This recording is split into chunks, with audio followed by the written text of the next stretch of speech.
My name is Jeff Irving, and this is the Vrahode Tavern Podcast, Holiday Edition. I'm the creator of the Vrahode game system, and in this podcast, we're going to do a deep dive into the lore and gameplay of Vrahode. I'm joined by Brandon Rollins, who will be acting as a stand-in for you, asking many of the questions you might be curious about yourself.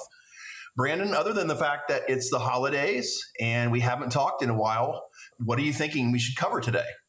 Oh man, I mean, there's a lot to cover, isn't there? Because you've been busy. You've been like Santa's elves right now.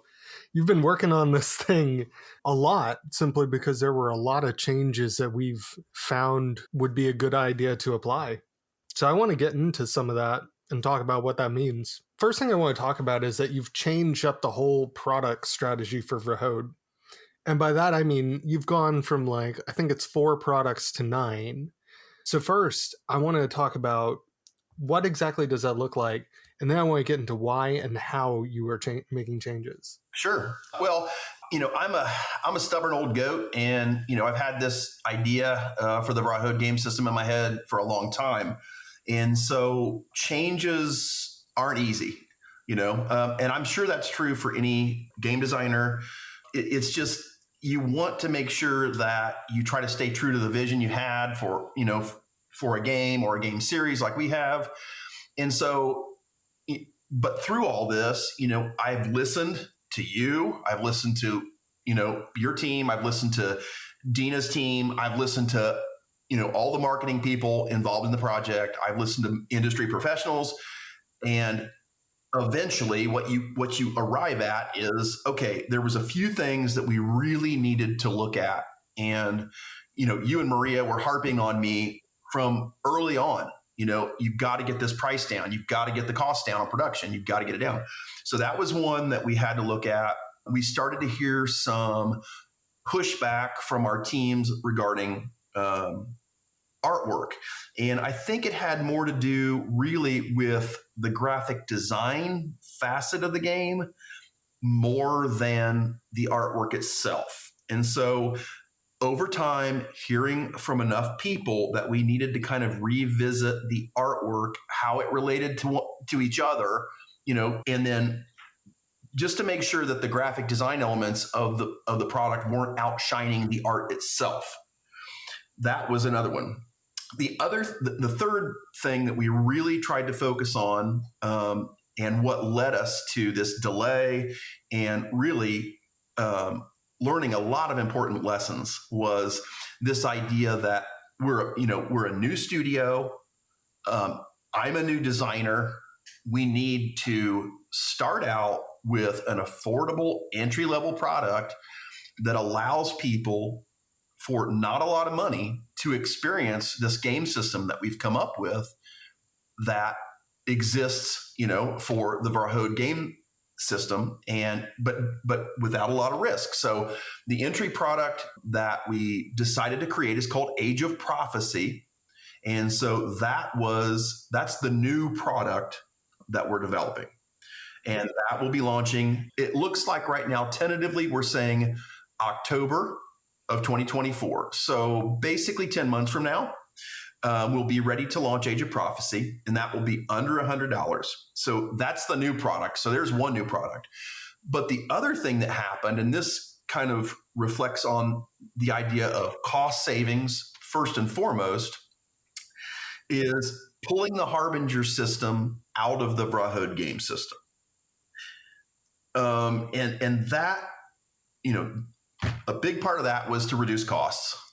The other part of it was, not everybody that plays the Vrahode game system will necessarily want to use a 3D terrain system and build multiple level dungeons. And so we recognized that, because of those two things, cost savings, and because not everyone would necessarily want to use that in play, coupled with the fact that we were getting interest in the Harbinger system from game systems outside of the Vrahode game system.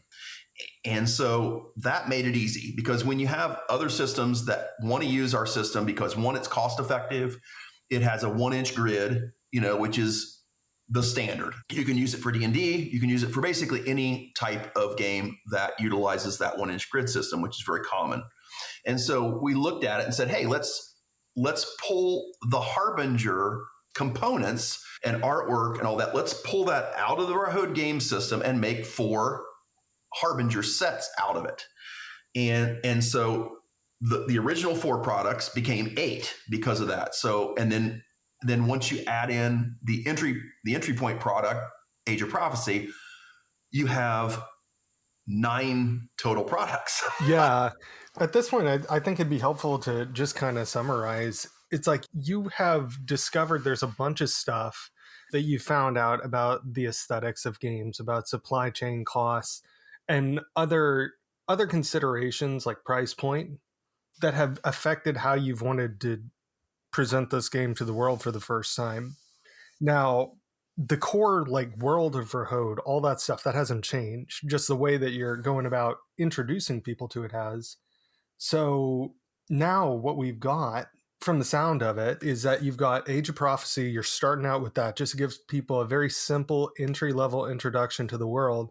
Then all those original games, the core box and its 3 expansions, those are split into 2. So you've got core box and the Harbinger that goes along with it, expansion 1 and the Harbinger that goes along with it, so that people have a lot more control over what their experience is like, how much they want to spend, and how they choose to get into Vrahode. Absolutely. Oh yeah. No, this makes it much more it makes your experience with Vrahode more customizable. And if you want that, which I mean, the Harbinger 3D terrain system was really the catalyst for this, for the Vrahode game system. It came first. And so it's an amazing system. I obviously am going to encourage all Vrahode game system players to get the Harbinger sets and use it in their Vrahode game system. And it's not just because it allows you to build multi-level dungeons, but it also, we're going to be including in each of the Harbinger sets a mini campaign. We're going to be including exclusive miniatures. There'll be like 3 minions and a boss, and a card that goes with the minions and a card that goes with the boss. And that'll be included in each set. So you're going to have a whole nother campaign that you can do with each Harbinger set with new minis that you haven't seen in the Vrahode game system. And so that's our way to incentivize the Vrahode game system players into the Harbinger without increasing the cost of those sets, so that people that want to use Harbinger in other game systems don't have to necessarily buy into the core box and the 3 expansions of the Vrahode game system. So that was the whole reasoning behind pulling it out. And I think it does do a good job of allowing you to customize your Vrahode game system experience, but also to get out the Harbinger if you just want to use it elsewhere. Mm-hmm. And this will let people get into the game for under $100. Yeah. Well, especially when you look at the intro, the Age of Prophecy, what we're going to do is a mix of miniatures and standees. All the heroes will be miniatures. The boss at the end of the Age of Prophecy will be a very large miniature, but everything else in the middle will be standees, which I know a lot of people really love standees. I'm not a huge fan of standees myself, but I really like our standees that we're doing in the game. Our artwork translates very well into standees. And we have 2 different sizes. So if you have really large creatures, they're going to have larger standees and they're going to have a bigger presence on your table. So I really like what we're doing. We're also using, for that entry-level product, we're also using Lenny Scheider, who is quite famous as the artist that did all of the map work in Darkest Dungeon board game by Mythic. And his style is it's just easy to spot his work. It's a very distinctive style. It looks like everything was drawn with a quill pen, and it's beautiful. I cannot wait to show off a little bit of it as we progress through our campaign book. Mm-hmm. Yeah. And what are the new Harbinger sets looking like now that they've been split out into different boxes? The nice thing about the Harbinger system and pulling it apart and making it separate sets from the Vrahode game system is that I tried really hard early on, and it had to do with cost, to try to divvy up the Harbinger pieces pretty evenly in the core box and the 3 expansions. So, let's say you're interested in buying just one piece of the Harbinger set, it's going to give you plenty of rooms and halls, stairs, and artwork for that. But each set is a little different. So if let's say you just wanted the entire Harbinger, all the Harbinger sets, and that's it. Well, you can buy those in a bundle at a discount. So like the first set is an orange set. It has kind of a lot of the rooms and halls are kind of in an orange palette, so they look nice together. The second set is red. It's in red tones.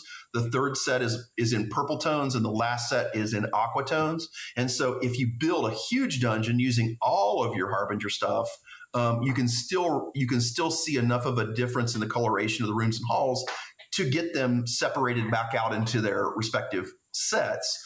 But together, they look amazing. I mean, the dungeons look colorful. There's torch lights everywhere. And so, I mean, if you were, let's say you're a GM and you're running a D&D campaign and you let your players into the room and show them what they're about to explore, their jaws are going to drop because it's just that impressive on the table. And I think the best part for me as a designer is I'm bringing this to players at a price point that is way below what's out there. I'm talking about the really expensive resin sets like Dwarven Forge and all of those guys. Our stuff is just designed to do one thing well, and that's 3-dimensional dungeon building with multiple levels. We're giving you full color vinyl artwork to affix to the top of all the rooms and halls, so you don't have to paint them. You just affix the vinyl labels, and off you go. And so I think it's going to be a real big hit. I think there's going to be a lot of people that not only want to use it in other game systems and purchase it from us, but I can definitely see some interest in licensing the Harbinger system so that other people can then make it themselves, or at least get access to all the STL files and then just be able to affix their own artwork for their own games. So because the price point, because it is such a simple modular system, it keeps the cost way down. Yeah, and it's something you can definitely take outside of just the Vrahode games. This is something that can be ported or used as part of any number of franchises. Yeah, as long as it uses a 1-inch grid system, which is most, you're good. There are some board game systems out there where they're not really staying true to grids anymore. They're breaking off into like just areas that are randomly shaped, and some are larger, some are smaller. But we decided to stick with a 1-inch grid in our system. And I think the Harbinger, because of that, the Harbinger does have that kind of broader appeal. Yeah, definitely. Now, can you tell me a little bit more about Age of Prophecy? Yeah, so Age of Prophecy is going to happen in the history of the world, in the timeline. It precedes the core box, which is called Kaltirian Ascension. So this is basically the turning of an age is happening on Vrahode, which is the world. If you saying Vrahode is just like saying Earth. Everything, all the adventures, all the enemies, heroes, and everything exists within the world of Vrahode. And so every 100 spans, which is about the equivalent of a year on Vrahode or so, a comet comes around called Tabul's Tail, and it ushers in and out the ages. So an age is ending, and the age of prophecy is beginning on Vrahode. And what it portends is the birth of Kaltirian, which is this prophesied figure in the lore of our world that is foretold to be born in one of the races and bring about salvation from oppressors, in the world. And so what we have is the heroes of the game come together to try to divine the truth behind this omen in the sky of Tabul's Tail, this comet coming through. And so they set out on a journey to find out if Kaltirian has been born and to which race Kaltirian has been born into. And so that is really the kind of the campaign, the thrust of the campaign for the entry-level product. So like I said, the heroes will be miniatures, really cool miniatures. The boss at the end will be a miniature. And I think I'm really considering going ahead and making ink wash standard. In other words, when you buy this game, you don't pay any extra but all of the miniatures, the heroes and the boss at the end, will already have a really nice ink wash effect, or sun drop, or whatever you want to call it. Different companies call it something different, but it's just a wash that enhances the contrast on the miniatures. So if you're not a person that wants to spend time painting miniatures, it's still going to look finished and it's going to look really cool. And you're going to be able to see every detail on your hero or on that big evil enemy that you face at the end. That does sound cool. Now, will it resemble what you had with the game in its original iteration, where you have like procedural play and exploration and all that stuff? Right. No. What in order to reduce costs, what happens is in our game system, when you start with the big core box and the big expansions, it's a very card-driven game, so that it takes the place of a GM, right? So you can play procedurally, kind of sandbox-esque, without a GM. In the entry-level product, everything is going to be in a campaign. So what our goal is for this is to get you immersed into the intricate lore, the rich textures of the world of Vrahode in this story in a campaign. So it's a campaign game, and the heroes, there's 4 heroes that are pre-selected for you to play in this first one. In the core box, we open it up to 12 heroes, and we also give you the option to create custom heroes. In the first core box, there are 6 modes of play. In the entry-level product, there is 1 mode of play. But our goal here is to introduce you to the game system and as many of the mechanics that our game system offers as possible. In other words, the experience that you will have playing the entry-level product, which is Age of Prophecy, our goal is to show you all of the mechanics, or almost all of the mechanics you can expect in the full system. And we're going to launch Age of Prophecy next October, but then every 6 months after that, we're going to be doing Kickstarters. The first one after the entry-level product will be the core box and the first Harbinger set. Then it'll be the first expansion to the core box and the second Harbinger set. And then 6 months later, it'll be the second expansion and the third Harbinger set. And 6 months later, it'll finally be the third expansion and the fourth Harbinger set. So we're going to keep that rhythm going for you, and the excitement also, because as you play through these, you're going to want something new, and we're going to give it to you every 6 months. If you follow that plan, if my math is right, that'll take you from your first campaign in roughly October next year, if everything goes according to plan, to like what, 2028 with 2 campaigns a year? I think mid 2027. Wow. Yeah, I mean that's the whole idea though, is just to kind of take all the game that previously existed and give it to people at a pace which they can enjoy and savor and also afford as well. That's it.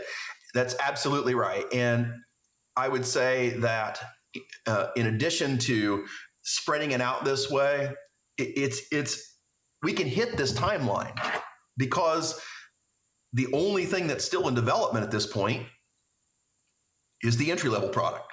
The 8 products that follow it are done. The assets are done. The writing's finishing up. I mean, and most companies that try to do what we're doing can't keep that pace. They may say they want to do that, but there's always delays. But when you have 8 products done, all you're doing is finishing the first product, which is derived from the later products, the rule system, everything is derived from it. Then you can look at that timeline and truly say, hey, yes, we can deliver on this. Yeah, I mean, like, so much of the work is done and has been for a long time. It's just a matter of like, there's the business side, there's product strategy, marketing strategy, pricing strategy, all that stuff. And then there's just simple game experience. Yep. It's just like formatting it to the way it can be enjoyed the most. Absolutely that. And then, like you said, the way we've got it stretched out into 5 Kickstarters, it's easier to market it that way. It's easier for people to wrap their head around, okay, what is this? It's not too much. It doesn't overwhelm them. And it also allows you to do things in an affordable way over time.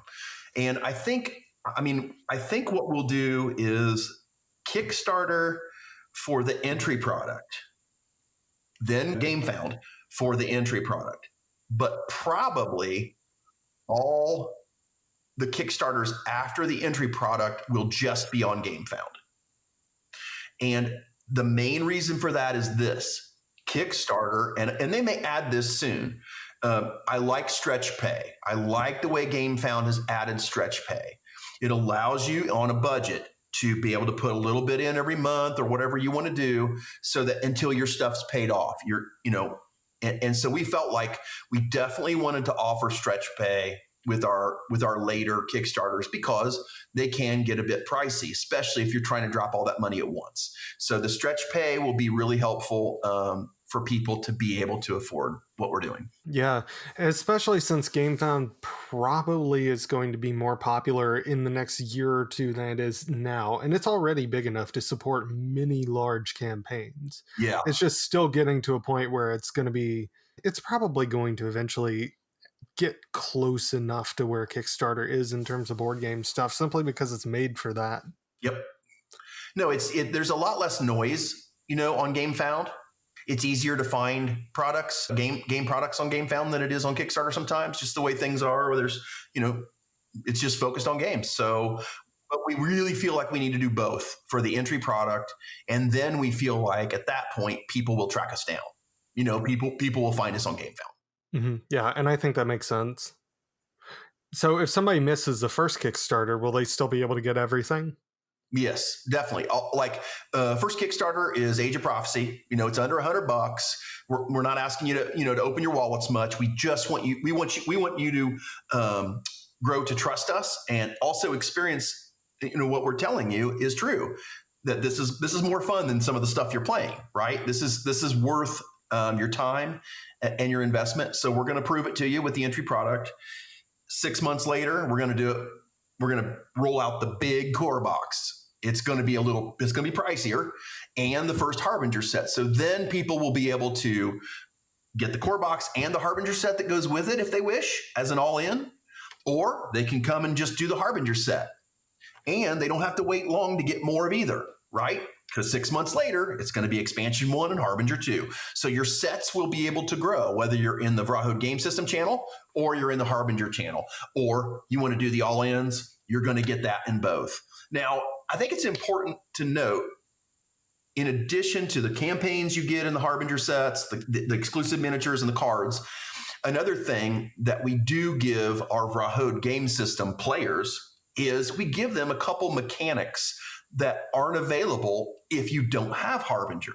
So let's say you and I are exploring a region and we both pay a fatigue to kind of scour that region and look for hovels and hideouts. Well, we each one of us pays a fatigue. Each one of us gets one on a modifier die to find it. So if we both pay fatigue, we need to get a 1 or a 2 on that roll to find a hovel and hideout.